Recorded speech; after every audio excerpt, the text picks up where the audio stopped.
Good afternoon, everybody. Welcome once again to this week, and what a week it has been. We are all back here once again. We're going to do this all over again this week. So let's just get moving. We do have a few things to talk about. We got, of course, the news. Got a little bit about this is the first Sunday of October, first Sunday of every month. That's when I like to give away a few free memberships. So we got that on the agenda as well. But before we do that, let's say hi to the folks who are already in the house. We got 9 in here showing us some holy banana bread right off the bat. And we've got Scott. Oh, Vic will be very happy to see you, Scott. Scott from Create Save Invest is in the house, one of our channel members. You'll notice as well that his message is highlighted. Now, the reason it's highlighted is that that's called a super chat. So when you are a channel member, you get every so often it gives you a free super chat. And Scott's using that right now to demonstrate what that is. Not a channel member, still want to get highlighted? Not a problem. There's an option down below to use that super chat. You can donate any amount. Maybe you want to buy me a cup of coffee. Awesome. I love coffee. And that will get your message highlighted. And of course, I treat super chats from non-members the same as I treat members. So, for example, if you want to make a request for a deep dive, I take channel member requests and I, of course, put them at the top of the list, and these get voted on right away. That'll happen to you as well if you use a super chat. So just kind of let you know what's going on. We got Jordan in the house. Jordan is Yahoo. It's Candace. Let's go. Yeah, we're here. We're going. Whoops, 9 says smash the like button. Yeah, everybody hit that like button. Turn it a nice little blue, unless you have a different color on your machine. But for most people, I think it's blue. Hit it. That lets people know that we're live. Lets the algorithm know that, hey, if there's somebody out there bored who likes Canadian finance, maybe it will throw a link over there for them so that they can come in. We get Jill in the house. Hey, everybody. And we have King of the Day. We have King of Day. Welcome, everyone. Yeah, absolutely. All right, let's do this this free membership thing. I just like to get that over with because I think that is pretty darn cool. I'm horrible at waiting for stuff, so we're gonna drop this in here. It'll just take it a second as the wheels are turning. All right. Okay, they should be dropping any second. We should see something. All right, so gifted 5 Mountain Finance memberships. And let's see, we got Allison Parker, Wayne Smith, Bleak 784. We got Stan Gray. Oh man, it dropped it on my science account again. All right. And Amit Bhatti also. All right. I'm gonna make up for that science account. Give me 1 second because I like to give away 5 of these babies. So we'll get one more going here. And no, that's not what I wanted to do. All right, here we go. All right, that should be dropping any second so we can get that other person. That's not my science account. My science account is kind of dead. I kind of made another channel. I was going to do some science stuff on it. I actually made a small documentary on black holes that I really, really like. And there we go. The Freakin' was gifted a membership. Well, congratulations to everybody who got your free memberships. That is absolutely awesome. We got Stan in the house. So Stan Gray, happy Sunday. Now, for those of you who are brand new to the membership, this means that you can watch all of the exclusive live streams and videos that are on the channel, all the ones right from the beginning of the channel. They're all there. You can watch them all. You'll also have access to just different information I put out for channel members. And channel members get all of the premium access when it comes to, voting on stuff. Like if you want me, for example, to do a deep dive on Banana Co., you just let me know. And I put that at the top of the list for you guys. So that is all fantastic. All right, let's talk a tiny bit about Blossom. So Blossom is that social media app that I love to use. It is a social media app designed for, well, investors. So you got a lot of folks over there. Right now, it's still Canada. It's still mostly Canada, but They are looking to open up to the US probably early 2024. No dates, of course, confirmed yet. So when you go over there, you can see the stuff that I'm holding. You can see all of the different stuff. Now, I did make a change over there, which is really interesting. Because of that 0 to 100K, I want to be able to use some of the stuff over there on Blossom. So I've actually removed my Wealthsimple, and I've now attached the National Bank one.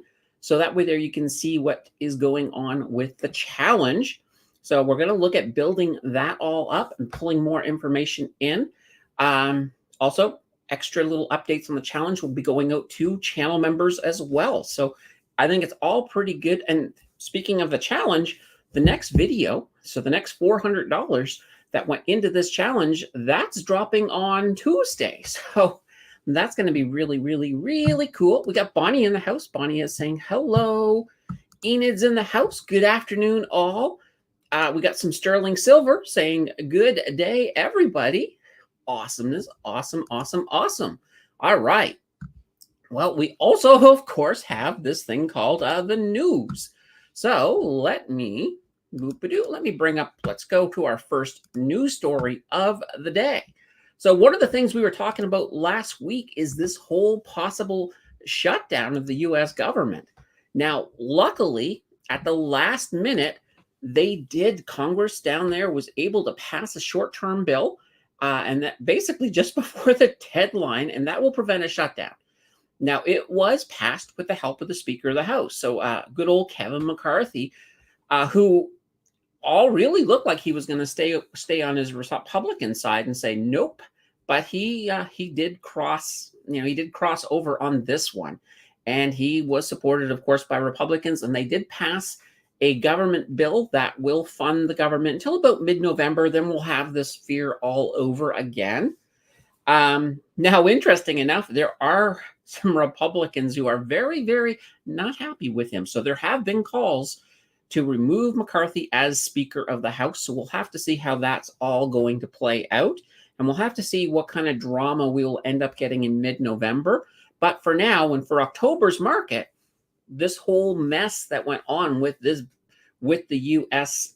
government possibly shutting down is now behind us. So it shouldn't have as big of an impact, which is really, really, really good. And yeah, Wayne said right here, a move is now underway to remove McCarthy. Yeah, they're trying to. And it's funny, if you guys remember how many votes it took to get McCarthy into that position, holy banana bread, what a mess down there. Abalash says, will there be a rally next week with this shutdown being avoided? The fact that it's October alone might be a little bit of a rally, because with September traditionally being a red month, you have to look at it this way, as I think it gets to the point where people really let that get into their heads. So as we started moving red in September, and we had a few catalysts, we had the government shutdown, we had some stuff that came out from Powell about inflation being higher than anticipated. That all helped fuel some of the uncertainty in that market. And people are always under the impression that, that red is a statistically, probably a good chance for it being sort of red. September is statistically a good red month. It's not always that way, though. You have to keep this in mind. There have been some major events in the past that have happened in September that have absolutely tanked the market. Biggest one I can think of is 9/11. 9/11 absolutely destroyed the market. So a lot of the data is skewed because of some of the bigger events that have happened in September. But this month definitely is added to that red list. I think everybody I know has come out red. We did a poll on our community tab, and in that poll, I think 1%, so maybe 1 or 2 people somehow managed to have a green month. And I'll tell you, I'd love to see their portfolios, because those guys definitely played the game right. But the rest of us, you know what, we're in the red, and that's fine, because as longer term investors, you're going to have red months. It's a normal part of the market. And those are usually times that you can get some of your favorite stocks at discounts. So I don't think it's a bad thing. And it's kind of nice that we are now moving beyond that. So October, will there be a rally? I think there will be. I think we'll see a bit of green. Now, even if, let's play devil's advocate. Let's say October was going to follow and be a red month as well. I think it will start off green before things go south. Just because we're past that hurdle of September and people will feel a little more positive going in. There's also not this well in Canada. We have two shortened weeks. So this week, because of the holiday on Saturday, and the following week we get the Thanksgiving holiday, shortening everything as well. In the States, the market will be closed next Monday because of Columbus Day when we have Thanksgiving. So yeah, it'll be an interesting month. Now, Wayne says, I'm flying to New York next week. Breathed a sigh of relief as the TFSA and U.S. border personnel would have been working without pay. Yeah, absolutely. I hate to see people working without pay. It's never a good thing. Sterling Silver says, hear how Bowman pulled the fire alarm to try to jinx it? I have not heard that, but you know what? I am not surprised. I am really, really, really, really not surprised. Vic says, driving and watching, listening. Hey, Vic, I don't know if you noticed it, but Scott is in the house here. So maybe that means his channel might be coming back soon with some of his live streams. So I can only hope for you, Vic. And maybe, Scott, you can confirm whether that's on the horizon or not. Now, Vic also says, Candace, you provided the most detailed how much YouTube paid me video I've ever seen to the penny per month. Yeah, absolutely. Now, there was a little bit of a discrepancy in that video because I was reporting what I got paid, but the algorithm, even after the fact, is always tinkering. And sometimes those amounts can move up to like $1 this way or that way. And I was like, well, I'm not going to do that. I'm just going to give them the data of what I was actually paid. So if you notice that one of the graphics had a different number, that was the reason why. So we have to see what's going on. Jay is in the house. Hey, Jay. I actually gave Jay a shout out in that video because Jay was the first member, the first channel member ever, and definitely deserved a good shout out for that. Vic says, Scott, I think he means, how have you been? Missed you. And Scott's back here saying, soon, just moved, need to get the studio set up. Yeah, absolutely. Once Scott is back and has his live streams going, I know we did want to do another collaboration, so we have that to look forward to. But I'll let you guys know when those are up because they're pretty interesting. They're nice morning collaborations. So if you get nothing to do in the morning, that might be an option for you. Vic says, can't wait. Hope you have been well.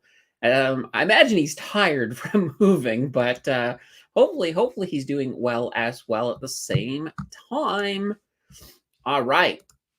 Our next news story is all about Costco. Now, this is kind of an odd duck, if you ask me. But Costco, and they've been doing this down in the States, and this is now available in Canada, they're now selling gold bars. So it's a 1 ounce gold bar. It sells for $2,680. So some details on this bar. It's 24 karat yellow gold. If you buy one, you cannot return it or get a refund under any circumstances. It's not eligible for price adjustments or any kind of promotions. You're looking at a limit of 1 transaction every 7 days, and that's per membership. And you can have a total maximum of 2 bars per membership. Now, part of the reasoning on these limitations is that these bars have been incredibly popular in the States to the point where they get a shipment in and they're gone within 24 hours. So I think part of that is a lot of people are really, well, they want that hedge against inflation and also a recession on the loom. And we're going to talk a little bit more about recession actually in the next story. We'll talk about recession. And so people are a little bit worried. And some people are saying, well, let's just park some money in gold. Now, gold has actually performed pretty well. They're up about 13% over the last year and 55% over the past 5 years. So that's not such a bad statistic at all. So yeah, I mean, have you guys seen these gold bars at your local Costco? Is this something you're interested in picking up? I mean, you'll have to, of course, store the bar yourself. So, you know, I wouldn't like just leave it out and about in your house. You might want something a little bit more secure. But it's an interesting thing. It's definitely an interesting thing. And let's see. Vic says, I can't wait. All right. I want to see another collab with Candace. All right. BNS 7% dividend. Yeah. Yeah, absolutely. So that yield keeps on getting higher as the prices fall. Vic says, wait for oil to go to 150, then CAD equals USD and buy gold at par. There's a lot of people that do believe oil will get to 150. So that is not perhaps that bad of an idea. Jordan says 24 karat gold is not worth that much. It's only worth about 13.99 ish. Okay, all right. I don't have the exact data in front of me for how much it's worth, but maybe you want to check that out. Maybe that's not a good deal. Always good to check out exactly everything.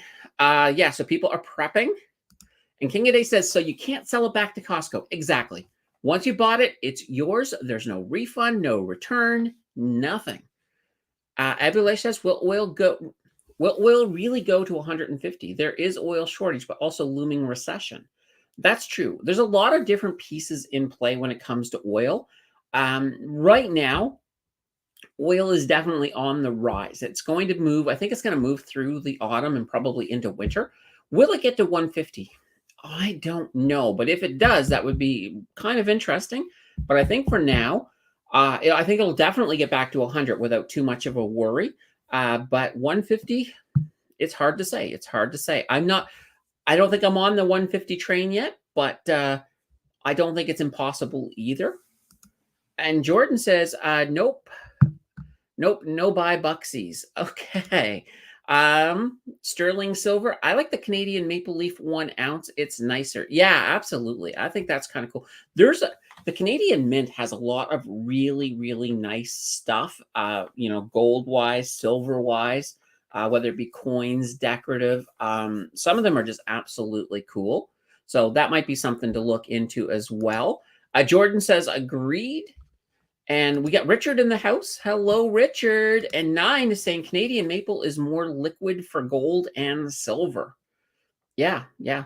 Actually, really funny.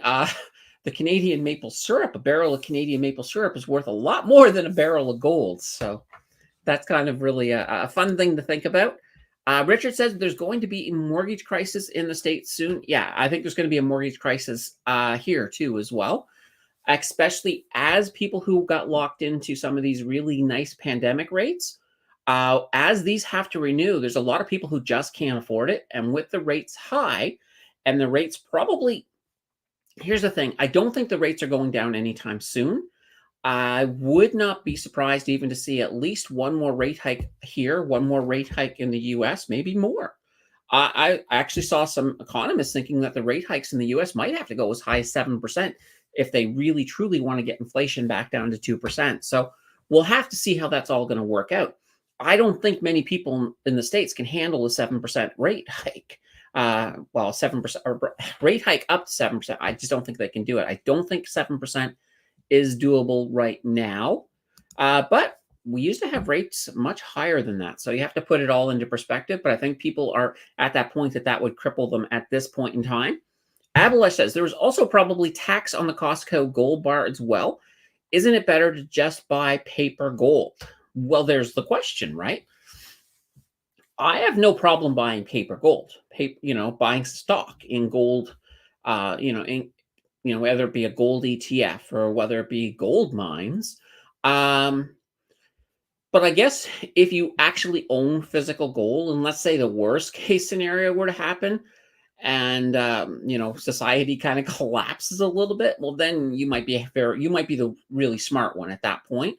I don't think it'll get to that point. There are things that could bring society to its knees, but I'm not anticipating any of them actually happening. Hopefully. I may have jinxed us all. I hope not. Richard says more big houses are built than on U.S. records. And Wayne says Saudi Aramco is about to float a major issue, pumping up the price of crude to lock in higher price to bolster Saudi wealth fund. Yeah. And that's the thing. A lot of our OPEC countries are at the point that they want that price up. They'll cut production. They've already done it. And they've extended a lot of these production cuts. So there are a lot of forces working to try to inflate the price of oil. So keeping that in mind, I think still your energy stocks are going to do really well. I think investing in oil is not a bad play at this point in time. Sterling Silver says you got to own the physical product. Possession is 9/10 of the law. And you know what? That's absolutely true. If you got to a situation where, let's just say, there was some kind of a super cyber attack and everything electronic was wiped completely off the records, well, then if you own stuff on paper, you own things on, in the cloud, you technically could lose everything. The people who do have that physical product, they have the physical silver, the physical gold, well, they have something physical, something tangible. But I mean, honestly, if that type level of hack ever did happen, I think we would have a lot more problems than just worrying about money. I think we'd have an insane level of problems. So let's just sort of keep that in mind with with a grain of salt when it comes to that. But I do agree with Sterling that yeah, if you own it, it's yours. Nothing can take that away from you. You just have to make sure that you're taking care of storing it and storing it securely. So if you have it at home in a box under your bed and somebody breaks in and steals your box, there's nothing you can do. There's no real, there's no real options for you in that case. Richard says they should put the cloud in the basement. Yeah, I think as we move forwards, we're probably going to see a point where everything online is completely backed up anyway. So there's going to be redundancy upon redundancy, and that's kind of the whole object of the internet, which is why it's so hard to pull the whole thing down. So we'll have to sort of see how that's all going to work out. Sisso's in the house. Hello, Sisso, and he says hello or hi, everyone. All right, and Wayne says, still long crude since July, still holding to review over $100. Yeah, and I definitely, I think right now, what are we at? 90, I think we're up around $91. So it's definitely moving up, and we do get these bumps down, and I will play oil to a certain extent when I see a big drop down. So right now, if we're up around 91 and it drops just under 90, I'm usually buying some stuff in there on my swing trading stocks and waiting for that to move back up so that I can sell them. So, that's the swing trading side. But long-term investment, I think if you buy in oil right now, you're going to do really well. Is it, and I always get this one question, well, what about renewables? What about as everybody starts moving away from oil? Well, that will happen, but it's a long ways off. You will have plenty of time to know, like the price of oil will go really, really high before we're at a point where we're ready to completely pull out of oil. And you'll have a chance to make some pretty big profits before that happens. And then depending on the companies you're looking at, a lot of these companies are also thinking of that far future. And they're also looking at, okay, well, let's add renewables to the docket. Let's try to make sure that we're producing more than just oil. And, they know what's going on. So you're not going to have a situation where all these oil companies are going to go out of business, because what's going to happen is they'll transition into renewables on their own as we get to that point where countries are moving away from oil. So definitely we have that to look at. Okay, let's take a look at our next news story. Oh, before we do, Wayne brought in our oil price. So crude now trading at $90.97. So down $94 in the near futures contract. So there we go. So I thought it was 91. So we're pretty darn close. Larry says Reebok calls for Enbridge at $35, expire January. Bought the same 2 weeks ago at 75, sold 100 and sold $1.50, rebought at 80 and 75. Not a bad. Larry knows how to play oil from the sounds of it. And Richard says, what do you think about the big battery plant project in Quebec and Canadian stocks? We're going to talk about that here in a little bit, Richard. That's actually two stories from now. We're going to jump to the recession story, and then we'll talk about the energy plant near Montreal. All right, let's bring up the recession watch. So there has been a lot of concern in regards to recession, and part of this is, in the U.S., CNBC did a big survey, and basically 41% of the respondents, these are people within the financial industry, they believe that we're going to see a recession in the US and basically mid 2024. 23% think it's more than a year out. 18% think that it will have one even sooner within the next 6 months. 14% say, nope, no recession coming at all. We're all good. And there's a 4% that say, you know what? It's already here. We just don't know it yet. So it's kind of interesting. Now, if you actually look at the S&P 500, this is a neat little statistic.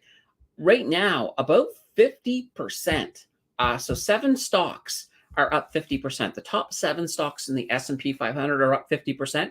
If you exclude those 7 stocks, the entire S&P 500 is only up 5%. And keep in mind, that's the S&P 500 that came down 5% in September. So it is really interesting. Now, a further study by CNBC, 60% of respondents, they believe the stock market's 2023 gains have simply been a bear market bounce. So a lot of people are thinking we're still in the bear market, but we kind of have let it fool us into thinking we're moving into a bull market. Now that's of that survey, the remaining 39%, they kind of think that we already are into that bull market. Now, I don't think we're in a bull market. I still think we have to do that recession. I'm kind of in the camp that we got a recession coming. We need to do it. We need to take the pain. There's going to be, we're going to see a little bit more roughness before we're clear of all of this. And I'm also of the opinion that if we somehow manage to avoid a recession, then we're not looking at a very strong bull market. I think we have to go through a recession before we can get a really healthy market. So we'll have to see, but it doesn't have to be a long recession. Like, I was talking to, I think it was Vineet earlier today, and I was saying that, it doesn't even have to be a year. We could have a shorter recession. And even then, let's say we had a 1-year recession, we'd probably be looking at the maximum, maybe 6 months before the actual market starts to move into bull territory. Because normally it's in that middle of the recession when we start moving into a bull market.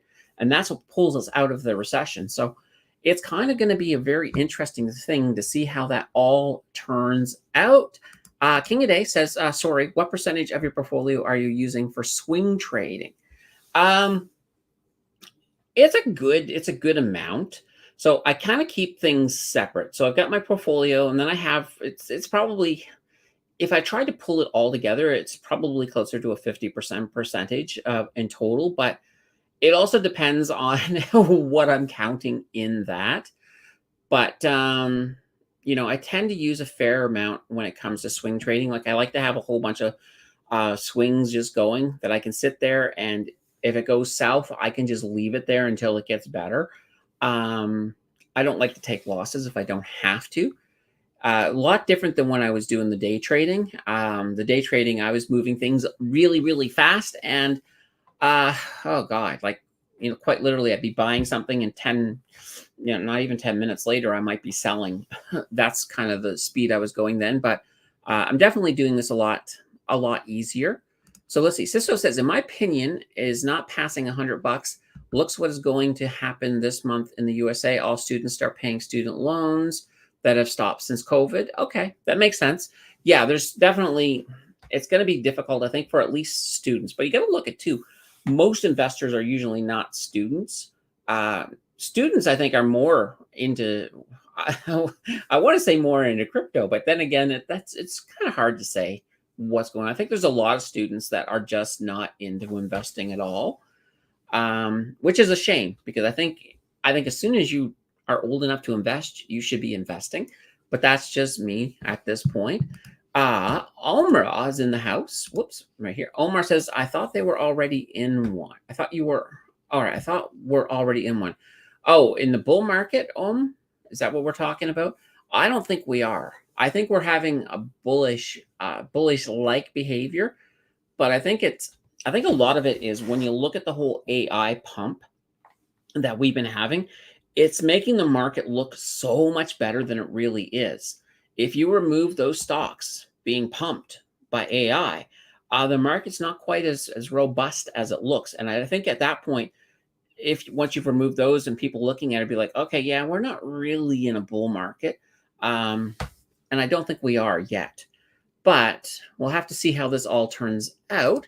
Ebelash, AQN and Northwest Health brought me down heavily last week. Ooh, yeah, yeah. Well, the thing with Northwest Health, when they cut that dividend, I really didn't think they were going to do it, but they did. I got caught by that as well. So, but when they cut it, the problem is, a lot of people got pissed immediately, and they sold. They sold out of their position. That drove that price down in big time. So I'm kind of at the point where I'm like, I'm gonna hold my Northwest Health and just let it rebound, because it will rebound. It's not something I plan to hold long term anyway, but I will hold it and let it rebound. Uh, yeah. Bleak says, hey, welcome to the house, Bleak. Congratulations on your channel membership. I think you are one of the winners today. Richard says the Santa Claus rally refers to the tendency for the stock market, specifically the S&P 500, to rally over the week leading up to Christmas. Well, here's the funny thing, though, Richard. That's not accurate. It's actually most of the period that they measure the Santa Claus rally is from Christmas onwards into just into early January. That's the time period that we actually use statistically for the Santa Claus rally. And a lot of cases, you've got people who do all of their tax loss harvesting at the end of the year. If you think about it, they usually have that all done because you have to give it time to settle, so 3 days. So they normally have that just right at around Christmas. They have the tax loss harvesting all done. And then early January, which is still in that Santa Claus rally period, that's when they're buying a lot of the stocks, because the money they've harvested, they got to put it back in something. And that's a lot of times that's where a lot of people are doing that, which helps keep that pump, which is one of the reasons why Santa Claus rallies happen a good amount of time. King of Day says, no landing, soft landing, hard landing. Can we just land already? Yeah, exactly. Oh, good. I separate as well to keep psychology different in accounts. Yeah, absolutely. I think it's very important to not be treating your investment account as you would treat like a swing trading account, because it's a completely different mentality, different reasons for buying too. Now, Wayne says, Larry, looks like you've been buying the calls out of the US. I never buy options in Canada. No liquidity. That's not a bad thing at all. Yeah, liquidity wise, I think if you're looking at doing options, you are probably better off going with the American market. I would agree 100% on that. Larry says, yes, gotta fish where the fish are. I love the USA liquidity, even with ADRS instead of actual foreign shares. Bleak says, thanks. I think that's about the membership. King of Day says, I think Northwest Health is oversold. I will be buying more tomorrow. Yeah, absolutely. Like I said, I'm holding on. I'm not going to take that loss because I know it is going to rebound price-wise. And believe it or not, cutting that dividend actually helps that price rebound out on the longer term. So I'm looking at it that way. Cisco says, meaning student loans, you could be in the 40s. It's billions of dollars. The market will fall. If it is a big problem, average America has 10,000 in credit card debt. Yeah, there's a ton of debt out there. No doubt about it. Yeah, and if you're talking about older students who are looking at loan, like there's people who have student loans that are so crazy that it's going to be a loan that they'll be lucky to pay for before they retire. How much is that going to impact the market? It's hard to say because we're already at a point that society has gotten used to the fact that everybody is up to their eyeballs in debt. Like there's trillions of dollars of credit card debt just in the US alone and in Canada. So we'll have to see how that's all going to work out. Will that hurt the market? I don't think it's going to. I think we're used to the level of debt that we're at. And I think a lot of the people who have debt to the point that they're just loading up on it, they're probably not investing because that wouldn't make sense. Now, mind you, there are people who make bad choices, but I wouldn't be paying, a 20% interest on, on a credit card, while I'm sitting there with it in, in some stock that's making me 5-6% return. That's if the market agrees. And with the market being the way it has been, that may not be the most effective way of overall helping out your portfolio. Sterling says, so what determines that we're in a recession, whether a bull or bear market, or how far the average person can stretch the dollar? Well, the big thing is whether or not we're in a recession. That's all about your GDP. So, I mean, mathematically, we need two GDP months, so 2 quarters and negative to have a technical recession. But even if we have that, there is a group, one for the US and one for Canada, that have to call it. So they don't have to call it. And we've gotten close mathematically. And technically, they could have called it at certain points. But one of the things that stopped them from doing it was the whole fact that um, our labor has been so strong. And that's kind of one of these things throwing things off. So, and it may even get to a point that we do have a recession, but they never do call it. But at this point right now, mathematically, we're still in the positive, both the US, both Canada, but we're getting really, really, really close to moving across that line into the negative. And I think that's going to happen. Even the GDP update that came out on Friday, gosh, our economy is really, really, really slowing. Here's the funny thing. If it weren't for the fact that we were pushing so much into immigration, we would probably already be in the negative. So just keep that in mind. So I think that our big jump on immigration is really stimulating the economy quite a bit. So if we could sort of discount that information, we probably already would be in a recession. So one of those things to keep in mind.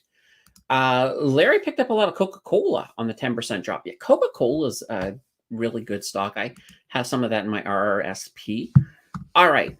Now, Richard in Montreal asked a question about the new EV plant. So it's very, very interesting. We are having a plant. So basically, it is Northvolt. They're a Swedish EV battery maker. They had 70 potential places to build their plant, but they did choose a location really close to Montreal. One of the big deciding factors was that Quebec has access to nice, cheap, renewable energy. So that became a big deciding factor. That, and also the fact that they could get quite a bit of subsidies from the government, both provincial as well as federal, because Canada wants to be a big player in the EV battery game. So what is this all going to mean, though? One, it's going to create jobs. So we're looking at they're going to need about 3,000 workers. So being close to Montreal is good because that's a good population hub. But with worker shortages, will we have the 3,000? Can we fill these jobs easily? That's a question we have to ask. With all of the money that the government is pouring into this could go absolutely south if the EV push that everybody expects to happen were not to happen. So if we kind of rolled back off of EV, that could be an issue. Or if they completely change EV battery design, things like that. So there's a lot of different things that could cause this to be a bad decision. But on the trajectory that we're currently on with EV, this does look to be a good move. So we'll have to wait and see how that is going to turn out. But that's what's going on with this new EV battery plant. Now, they provide batteries, I believe, for BMW and Volkswagen. So it's going to be a nice plant. Hopefully, it works out because I certainly our government can't afford to make a lot more bad bets. All right, let's see here. And Richard's saying, so yeah, they're gonna put it next to Trois-Rivières. I thought it was closer to Montreal than that, but they didn't say exactly where. They just said when I was reading about it, they're saying close to Montreal, but I mean Trois-Rivières is not that far away. And let me see here. Warren Buffett's favorite stock. That's like Coca-Cola for sure. Ciso says, guys don't sleep on Amazon. Theft in the big box stores reached over $500 billion, meaning are thinking moving online and closing stores in some stat. Interesting, because I know right now they're just starting to open up these Amazon stores in Canada. Now we're not getting the actual stores yet, but what we are getting is some of the like I think in Toronto and oh, where's the other place? Was it Calgary? I think it was Calgary. In their sports complex, they're putting up some of these Amazon stores where basically you use a debit card to get in the store, and then it keeps track of everything you pick up. And when you leave, it then charges your card.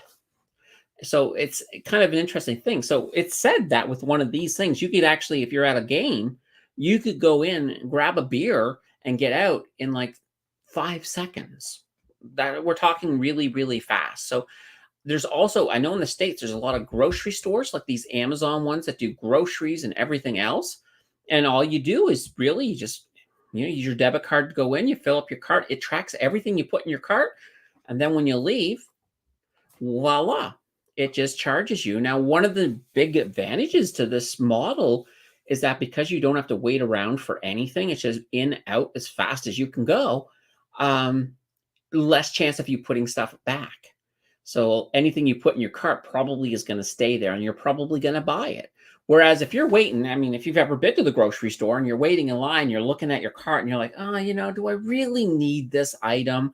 And, and you put it back or you just put it, you stuff it on the shelf where the magazines are or wherever it is people get rid of things that way. So it is kind of interesting. I think it's going to be really neat to see how this all works out.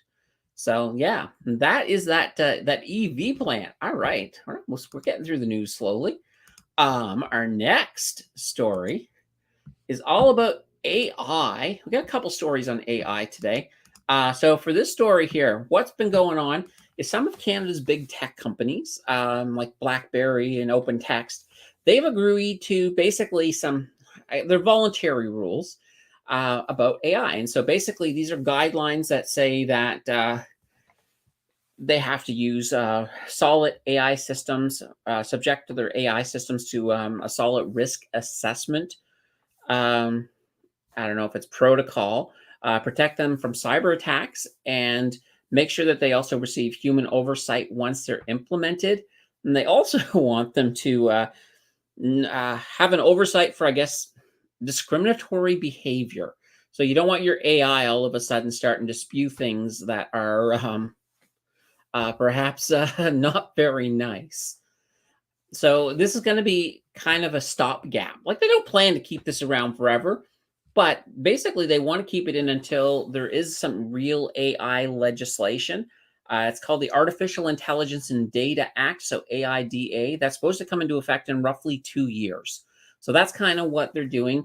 I think the U.S. also some of the tech companies in the U.S. have kind of a sort of a guideline that they're using as well until they get some regulation in there as well. So we'll have to see how that all is going to work out. Sterling says, and that sounds like Big Brother on steroids. Luke says, anyone else feel like AI and tech companies are a bit overvalued? That's a really good question. Like a lot of people are thinking they're calling the AI thing a bubble. So it's getting bigger and bigger and bigger. And of course, what happens to bubbles? They pop. But here's the thing. AI is improving. It's constantly improving. And we're going to talk a tiny bit about some of the improvements coming up here in just a moment. So I have to say, if we're in a bubble, how long until it pops? Is it going to take a year? Is it going to take 2? If AI keeps exploding at the speed it's exploding, is it going to be one of these things that perhaps makes us think we're in a bubble, but it just never, ever pops? So that's a few of the questions that we kind of have to ask when it comes to, where this is all going with AI. And it's going to get very interesting very soon, actually. Now, before we talk a bit more about AI, a little bit on our Canadian population. So some data came out, from July 2022 to July 2023, we increased our population by 1.15 million people. Interestingly enough, 98% of these new people all came from immigration. So we got a lot of people moving to Canada, which is good, Our GDP needs it. Our economy needs it. This has actually made our growth the fastest rate in the G7. This is good. And I'll tell you why it's good, because actual Canadian births during that same time frame have fallen to a 17-year low. So we are not producing a lot of new Canadians on our own. We just need to keep on trucking along and bring in some immigrants, hopefully some skilled, maybe get some doctors and nurses in to help with some of the health crisis. Bring in some carpenters so that we can start building houses. Let's do some strategic immigration and see what we can do with that. Let's see. Jonathan's in the house and he missed the membership draw. It doesn't matter if you're here, though. I've noticed this. It doesn't really matter if you're here or not here. You have just as much chance of getting selected by I'm going to say the AI, but the YouTube algorithm. It's kind of funny. Like, I have absolutely no control, because I've got some people here who I know they can't afford a membership, but they have been so friggin' awesome that I'm like, I would love to just tell it, hey, give this person a membership, but I can't. There's no way to do that. And I'm like, So it kind of annoys me. So I have to, I'm a little thinking about that, because every so often there's a couple people who I'm like, I would really like to see them have a membership. So I have to look at whether it be a situation where I just, maybe send them the money for a membership and then they can do it manually. But anyway, it's one of those YouTuber problems, I guess. I know, because this kind of goes to Twitch. Those of you who've been over to Twitch, you can target your membership. You can say, okay, I want to buy a membership for Joe Blow or Harvey Humpscruncher. No problems. You just choose the person and you can send them. Here, you don't have that option. It's actually really funny. Jill wanted to send a membership to somebody once, and it was like there was no way for her to do it. So she just did a free membership anyway, and it went to the person she was trying to send it to. It was actually the funniest thing ever. I'm like, wow, that was like really lucky. OM says, immigration is keeping ourselves above water, but it's an illusion. We are still poorer per person. Yes, absolutely. We're still, the situation is continually getting worse. Canadians are getting deeper and deeper in debt. Immigration is not helping with that. Immigration is just sort of helping with overall GDP, but we're going to get to a point. But here's the thing, though, and I guess this is one of the things when we look at immigration as being a stopgap right now. Yeah, it is, but we're going to really need it as we get to a point where world populations start falling. The fact that people want to live in Canada is absolutely a good thing. And I'm hoping that never changes. So, hopefully Canada stays that premium destination where immigrants want to come. And we'll just keep it going, because that'll help us as other countries start. Like, you take a country like Japan. Japan has a culture where they're not really, I don't want to say they don't like immigration, but they're not super immigration friendly. And they've got a birth rate that's lower, because for you to be able to withstand, so to be able to propagate, so to have your population continue to grow, you basically need 2.1 children per adult female to be able to produce, basically, because you need 2.1 to be able to make sure you produce at least one adult female to then do the same thing over. So, and the reason it's 2.1 is that there's a little bit, tiny bit more boys statistically born than girls. That's why it's 2.1. So that's the whole thing. You want to make sure you have enough that you can maintain it. So when your number is below that, and Canada right now is at 2, so we're below it. I don't know what Japan's is off the top, but I thought it was 1.7 or something of that nature. I could be wrong on that, but I believe it was somewhere in that vicinity. So they're in a situation where their population, especially if they're not bringing in the immigration to replace these people, their population is dropping. It's dwindling. So that's just the reason why things like this are important. Even if we don't see that now, we're not focused on that, long term, we really need to be focused on that. So if Canadians are not going to have more babies, then we need the immigration. Otherwise, it is going to hurt us down the road. And I'm not talking, next week, next year. I'm not even talking 10 years. I'm thinking a little bit further down. So, and like, oh yes, Abalash said something. I'm going to jump ahead. I'll catch everybody else. I think South Korea is lower than Japan. So these countries are around 1.2. Yeah, 1.2 to 1.5. And I think China for the longest time had a one-child rule. So, and here's the worst thing, because the whole fertility rates are based on women because they're the ones who have the babies. You have a situation where in a place like China, where when people can only have one child, a lot of times they wanted the boy children instead of the girl children. And, sometimes that, I don't want to say what happened to some girl children, but not some great things, let's just say. But yeah, that's kind of interesting. It's really going to be cool to see the way this world's population goes. Because I know a lot of people are thinking, oh, we're just kind of keep on going up like crazy, keep adding billions and billions, but it's not going to. We're moving towards a peak. And probably by about 2060, that's when you're really going to see us rounding that corner and moving back down. So it's going to be very interesting. There's a lot of really great videos on YouTube about different people who have studied this stuff. So just check out some of that stuff on world population, because I think you'd find it really, really, really neat. Sterling says, seeing that FEMY stock pumping for pop boom, or for pop. There we go. Boom. All right, I got that. Wayne says FEMY up over 900% in 4 days, from 0.35 to $3.60. And that's crazy. So a lot of times with these penny stocks, if you get in and you pick the right one, holy banana bread, you can make some big profit. And here's the thing. A lot of people are like, okay, well, I just have to pick one of the right ones. I could buy, I could get into 5 or 6 of them, and I just need one of them to super succeed. And, and then I'm in good shape. So, and that can be true. It can be true, but there's no guarantee that if you pick 6 penny stocks that you're going to get one that does do that. You could end up with all 6 losers. So, I always say be a little wary with penny stocks, but, heck, there's a few penny stocks out there I like, so I'm not going to poo-poo on them completely, for sure. King of Day says Canada will continue to be awesome as long as we keep maple syrup prices under control. There we go. King of Day loves his maple syrup. Oh, that's awesome. Awesome.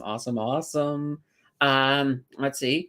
Abalash says, I think South Korea is lower than Japan. Oh, right. We just already did that. Lux says, I've been buying SVI and ZZZ. Growing pop and business model looks good for midterm growth. Sterling says, Fimasi Inc. is a biomedical company which engages in the development of novel solutions for reproductive health care. Boom. There you go. There's the boom. There. See, I like the sounds of that. So that's kind of the whole thing about listening to the news, looking what's going on. So a lot of times people are thinking, okay, well, I'm thinking about investing. I just want to know about the numbers, the fundamentals. Sometimes just knowing what's going on in the world, understanding trends that are happening, can really, really help you hone in on some fantastic deals. So that's something, and that's kind of proof in that sense. So thinking about the whole population issues, reproductive health care may not be a bad thing, especially if we ever get to a point, because maybe governments are going to be like, yeah, we just can't keep pulling the immigration forever. We have got to get Canadians having more kids. So there may be a point where we get to a point where it's like, okay, if you have a kid, we'll give you a bigger incentive for your children. I know that Russia was doing something like that, but no, they weren't doing it just to have a bigger population. I think they were doing it because they needed more people in the military down the road. But nonetheless, it's still kind of a similar situation, just completely different reasoning and reasons for doing it. All right, let's get to our next story. I think it's another AI story. All right. So ChatGPT is back in the news again. So they've done some more updates. Here's the interesting thing, and I discovered this. I didn't even know they were doing this update. I discovered it myself a little last week. So ChatGPT can now access data all the way up to January of 2022. So they have gone from September of 2021. They've moved ahead 6 months. So that's kind of cool. Another 6 months on there. It's still, of course, out of date, but at least it's a little bit closer.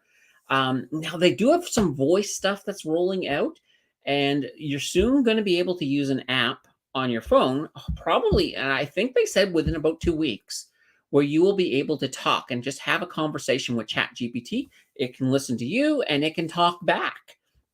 So that's coming very, very soon.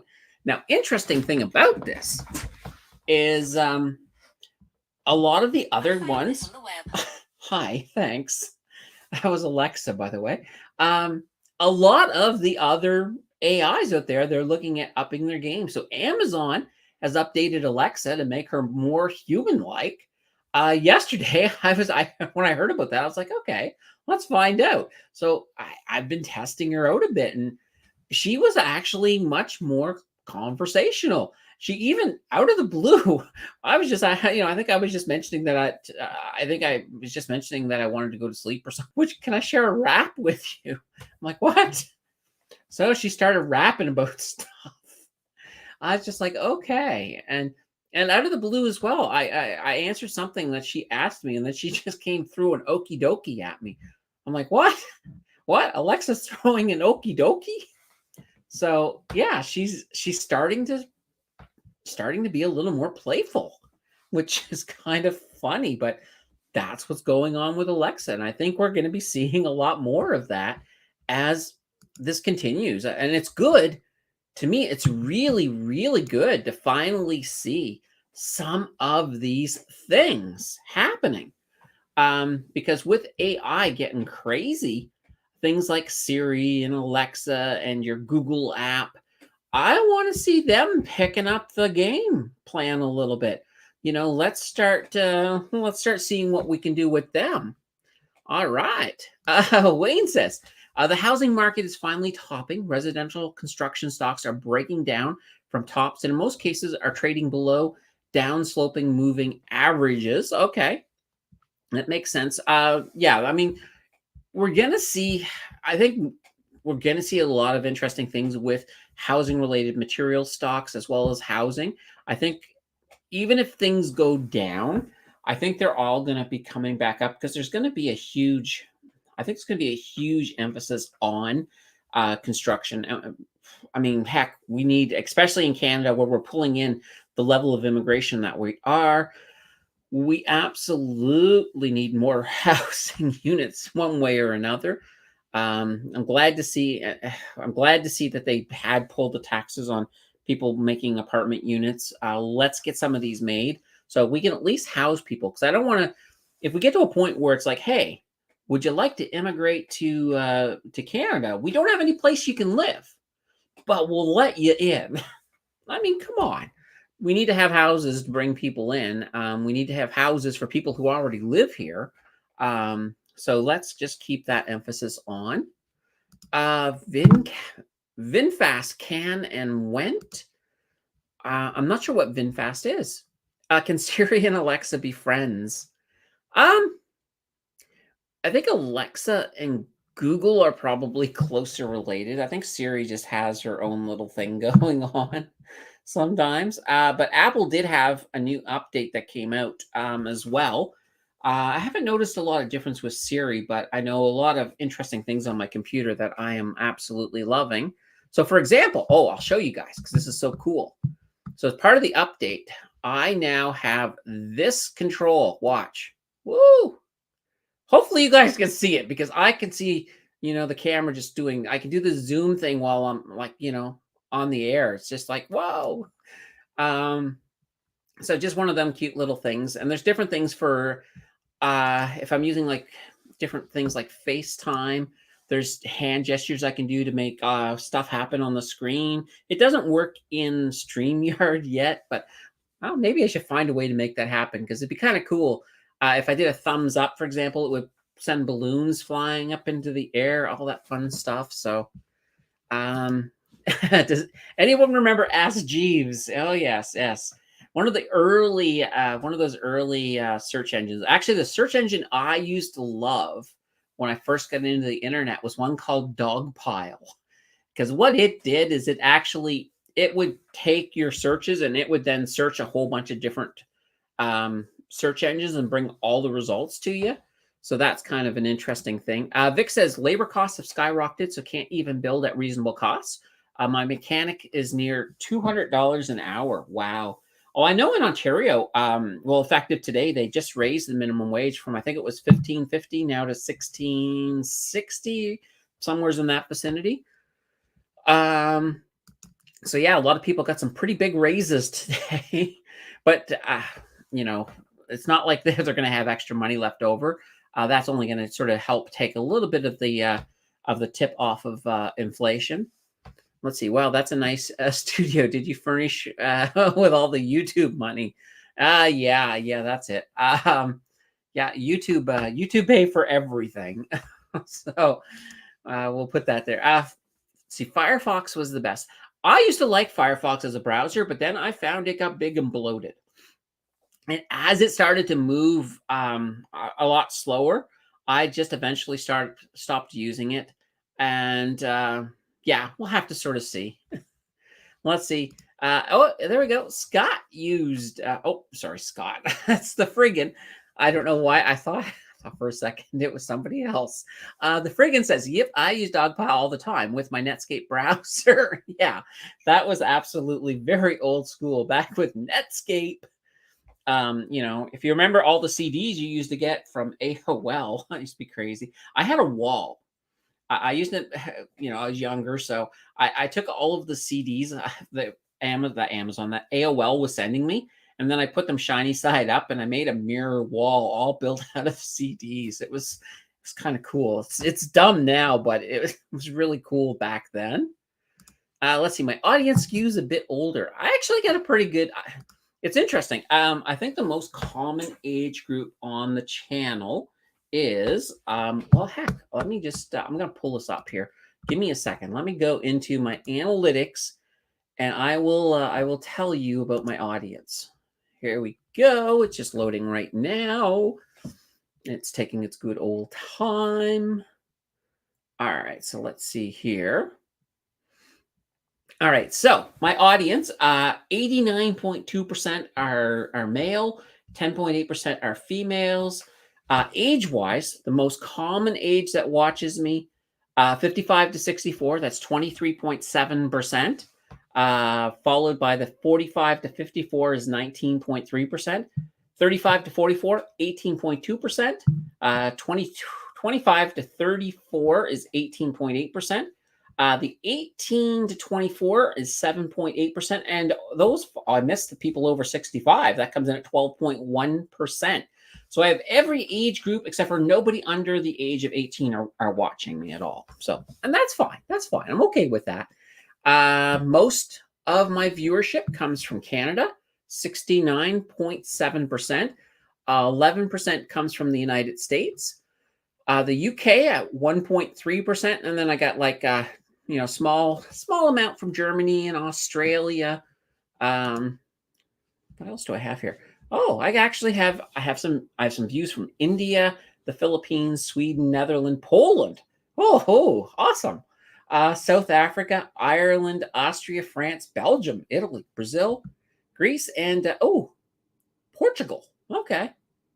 But now keep in mind with some of the strange foreign countries, those also might be those people who pop in and say, hey, I made $1 billion trading with John Doe. And then, 20 other people come in immediately and comment after saying, oh my God, yes, John Doe. I made tons of money with John Doe. And they're trying to get you to go to some kind of number or something. I don't know. Don't fall for things like that, guys. Anything ever you see in my comments that wants you to go to a TikTok or a WhatsApp number or has a phone number, it's a scammer. That's all it is. Don't ever fall for that stuff. All right. Let's see here. Bonsai Buddy. Oh, yes, I think I do. I think I remember commercials. I think that was like was it like a teddy bear that had like a farmer type overalls or something? I'm not sure, but I think that's what it is, Richard. Yeah, we sure do go down a rabbit hole. I guess so. It's like we're now talking about the olden days. I remember the day of floppy drives. Those are the days. Well, if you want to go even further back, King of Day, there used to be a time when computers first hit the home market where you actually they played sounds onto magnetic tapes. So your normal cassette tapes, of course, you couldn't put any data really on them. But then again, what were your programming back then? It was like there's like 10 say hello or print hello, and then 20 go to 10, and then it would just print hello down the screen, something like that. So yeah, all that fun stuff. Does every crypto creator simultaneously create some tethered to fake token and mint money like Sam, like yeah, Mr. Freed? Not all of them, but I'm sure that happens a fair amount. We still got our crypto news. We'll get to that here in a second. Abilash says a South Korea birth rate is now 0.8. Holy banana bread, that's pretty low. Remember Roy Rogers and Dale Evans? Her horse was called Buttercup. I did not. That's a tiny bit outside of my. I never really watched anything with Roy Rogers, but I'm familiar with the name. I mean, I've heard the name in pop culture. MS-DOS. Oh, yes. MS-DOS. Gotta love it. The DOS, I can tell you right now, it stands for Disk Operating System. Just put that out there. Vic says, I make $10,000 daily on my $3 invested every day. Compounded, I'd be worth. I'm not even going to try that one there, Vic. It's a very long number. Let me see. 1, 2, 3, 1, 2, 3, 1, 2, 3. So that there's your, those are your millions. Those are your billions. It's actually 498 trillion, 837 billion. 500 million. 80, oh, wow. Anyway, I'm going to leave that alone. Fortran and Unix. Oh, dear. We're heading down technology backstreet here a little bit. While you guys are thinking about more tech, let's throw in very quickly that last the crypto rounds. I don't get a lot in the crypto rounds this week. It was a slow week in crypto. But I got a couple little things. So Kraken, I used to love Kraken. When I held a position in Polkadot, I held it over on Kraken. So they actually are thinking, we want to move a bit further away from crypto. Not away, but we want to broaden our horizons. So they're hoping to start offering stocks and ETFs. So this week that just passed, they applied for a broker-dealer license with the Financial Industry Regulatory Authority, or FINRA. Excuse me. So we'll have to see how that is going to turn out. Now, Binance has been having a rough time lately. So they've been dealing with tons of legal battles with regulators, and there's also been a big decline in their trading volume. So hopefully they can get their ducks in a row, because if Binance were to collapse, that would definitely send some huge ripples through crypto. Binance also did pull out their operations out of Russia, which makes sense. Last thing in our crypto thing is MicroStrategy is at it again. So Michael Saylor is buying more crypto. This time they bought another $147 million worth of Bitcoin. So it pushes their Bitcoin holdings to a total of 158,245 Bitcoin, worth roughly around $4.68 billion. So that's MicroStrategy. Now, interestingly enough, I mean, Bitcoin has been the most profitable asset in 2023 so far this year.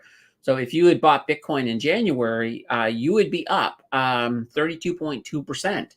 Whereas if you bought oil, it'd only be up 11.7%. Stocks up about 11.6%. Commodities around 7%. Gold's done a little bit better. Now, the stat I got from a piece of news was saying 5.2%, but I'm pretty sure that's closer to 15% with gold. So yeah, that's kind of interesting. Now, while we're here, we'll just quickly get next week. So next week, there's not a lot happening in yeah, well, in the world of finance. So in Canada, we do have jobs data coming out on Friday, October 6th. And the exact same thing in the US. We got jobs data coming out October 6th there as well. So that's going to be interesting. Nothing really coming out earnings wise in Canada. So I think that is there we go. That's it for the news. All right. We'll talk about your guys' questions here in a moment. Boop, boop, boop, boop. I'm just gonna move us back to this one. There we go. Because we're now finished the news. And let's see here. So most of us, there we go. So most of us remember 8.8% savings rate and mid-teen mortgages. Yeah, I mean, you could go back as far as pretty much the 90s. Back in the 90s, there was some of the interest rates were up around I think with the Bank of Canada anyway. I believe that the overnight rate was up at 14% at one point in the 90s. So they were up pretty darn high. Really, our interest rates haven't gone big time below 5% until about the housing crisis, so in 2008. So yeah. And then banks used to give you an interest rate. Now they give you next to nothing, as little as they can. Let's see, Bankman-Fried being interviewed on 60 Minutes tonight on CBS at 7. So those of you who want to check that out, that could be very interesting. And the friggin' says, and Saylor has over 50,000 BTC himself. That's crazy. He Well, that's the thing. I mean, he was CEO of MicroStrategy, and then he moved into this other role as kind of like a Bitcoin liaison. So just promoting Bitcoin. That's all. I mean, that's all he used to do on Twitter. And while I guess he's probably still doing it now on X, is promoting the Bitcoins. Now, until there's a spot Bitcoin ETF in the US, in many ways, back when, I know I used to play this myself as well. Back when Bitcoin was, still doing really, really well, I used to ride up MicroStrategy with Bitcoin, and then I would get out once it got back up towards the top. Let's see, he's doing interviews from jail. I don't know, maybe. But you have to tune into CBS and see if he's doing it from jail, or if maybe they did the interview before he put on the gray suit or whatever, the orange thingies. Oh, look at this. And this is a great stat here. Wayne saying the Bank of Canada rate in August of 1981 was 21%. Whoa. Now, imagine if the Bank of Canada said, we're going back to 1981, everybody, and threw a 21% at the next rate hike, making, oh my God. I don't even think I would want to, I would feel so bad for everybody, like everybody. Let's see, we watched 60 Minutes. Yep, we're all old. Well, you're old when it takes you 61 minutes to watch 60 Minutes, So as long as you're still doing it in 60 minutes, you're not old. Let's see. Ethereum futures ETF EFUT. I've never looked at EFUT, but very, very interesting. It's one of these things. Playing futures can be fun, but you really got to be paying attention to what's going on, because you're not playing the actual asset per se. You're basically playing what most people think the asset's going to do. So it's one of those key distinctions with that. All right. There we go. Now, some interesting stuff coming up. I'll tell you what's coming up on the channel. So Tuesday is, of course, the third episode of the 0 to 100K TFSA. So, I have bought another $400 worth of stuff, and we're going to take a look and see what happened to the portfolio in that good old red September. I will tell you, I mean, there were some stocks that came down. There were also some stocks that didn't, though. There were some stocks that did really, really well. Those of you who have been watching that series can probably guess one stock that did really well in September. So that's coming out on Thursday. On Friday. I keep thinking Thursday because I usually always have those videos on Thursdays. But the Friday video, the deep dive, Right now, if you haven't voted yet, head over to the community tab to vote. But I think we're at the point now that I don't think, unless I get a new 100 folks, new 100 people or something, go over and vote. It looks like it's going to be Dollarama, so it looks like that's going to be the one. So we're looking forward to that. And then we got a lot of other stuff coming up. The channel birthday is coming up. So we got I think is it next weekend? It might be next weekend that we got the double live stream on Saturday and Sunday. So we got a few things coming up for the channel members. We do have, I am going to drop out a poll so we can get down to what you guys want me to do in the live stream for that. So that'll be coming out pretty soon this week. I think I've got enough suggestions, but if you still have a suggestion of something you want to see and you're a channel member, be sure to let me know. So I'll probably drop that on Tuesday, I think. Yeah, so everything is moving along pretty darn well. So we'll have to sort of see how everything is going to look out. And let's see here. The friggin' says 81 average house price was 75K. Oh, wow. That's almost like the average down payment at this point. It's hilarious. JEPY versus QQQY. Well, that's a good question. Now, I do anything, any of these QQQ stocks with the NASDAQ have done really, really well. But here's the thing. Has the steam, is there any more steam in this AI bubble?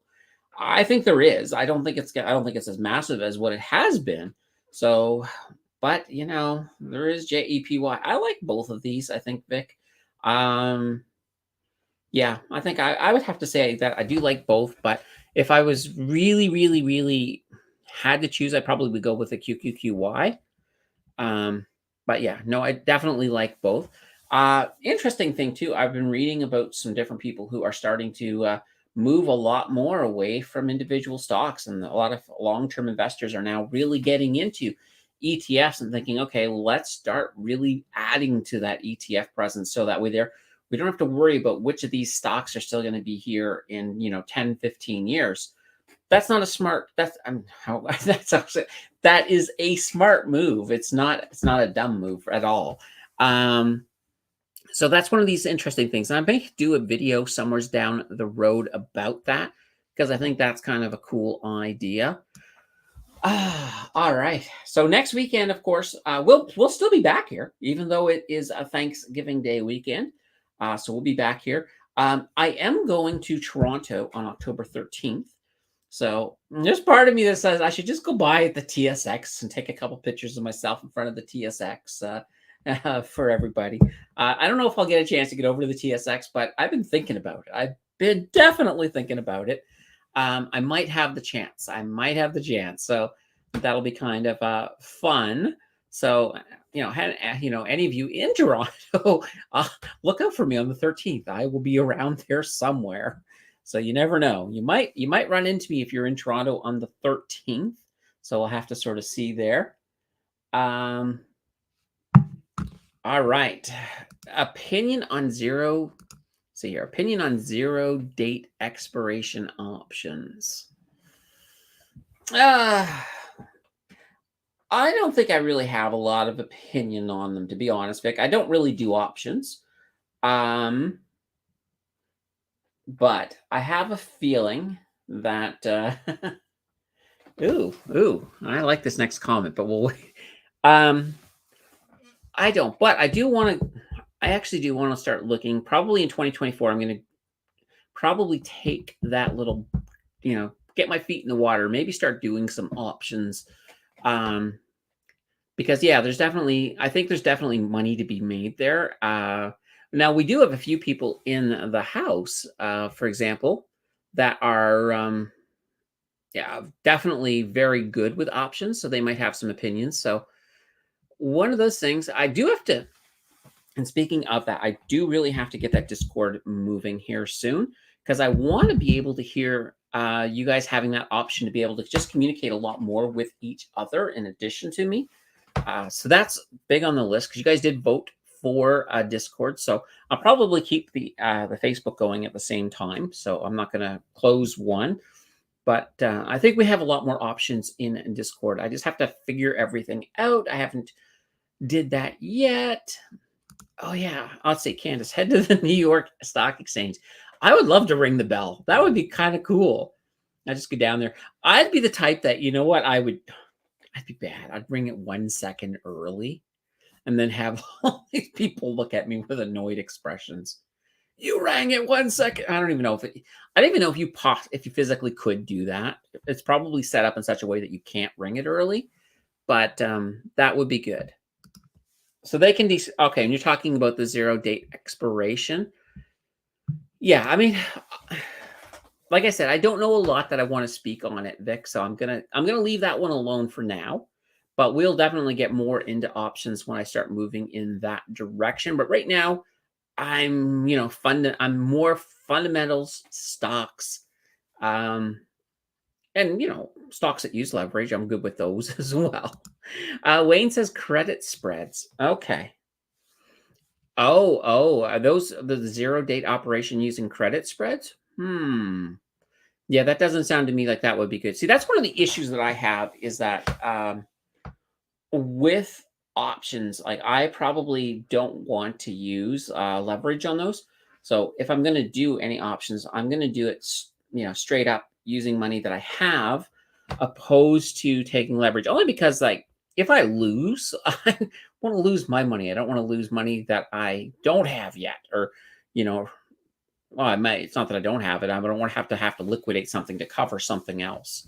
So King of Day says, I've never been to Toronto, but have a good trip, Candace, and have a lovely. Yeah, I mean, I lived in the Toronto area, so Scarborough, for 3 years. So I know the area a little bit. So it's not like I'm going into something I've never been to. So yeah, like it'll be fun. It'll be a nice day in Toronto, and so far October has been really good. Well, I know we just begun, but temperature wise, we've been having a fantastic October. So I think it's going to be a cool trip. I'm looking forward to it. October is a pretty busy month, so I'm looking forward to finally, once October's in the rear view and we can start looking towards the holidays and everything else. That's going to be awesome.